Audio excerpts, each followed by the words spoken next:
আমি প্রতিদিনের মতো পড়তে বসি, কিন্তু মন বসে না।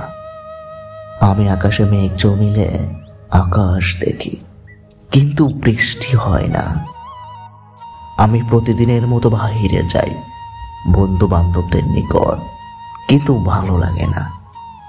আমি নিশীথে নির্জনে চাঁদকে বলেছিলাম আমার কথা, সে বলেছে তোমার কথা। তোমার সংস্পর্শে দূর হবে আমার সকল হতাশা। আমি অশোককে বলেছিলাম আমার কথা, সে বলেছে তোমার কথা। তোমাকে না দেখলেই আমার সুখগুলো অসুখ হয়ে প্রকাশ পায়। আমি রাতকে বলেছিলাম আমার কথা, নির্জনে রাত বলেছে এ ব্যথার চিকিৎসা একটাই, আর সেটা হলো তুমি।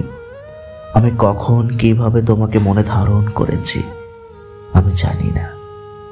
যখন তুমি আমার ধ্যানে জ্ঞানে ছড়িয়ে পড়লে, তখন আর বোঝার বাকি রইল না।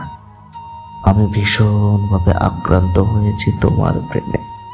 হ্যামিলনের বাঁশিওয়ালার ন্যায় আমি হারিয়েছি তোমার প্রণয়ের সুরে দৃশ্য হতে অদৃশ্যে। এখন তুমিই পারো এ ব্যথা ব্যাকুলতা করিতে দমন, দিতে পারো অবসান, অথবা পারো চালিয়ে যেতে নির্দয় নির্যাতন। তুমি পারো ফুল দিতে অথবা উহার কাটা। আমি নেব সবই, তোমার দিতে মন চায় যাহা।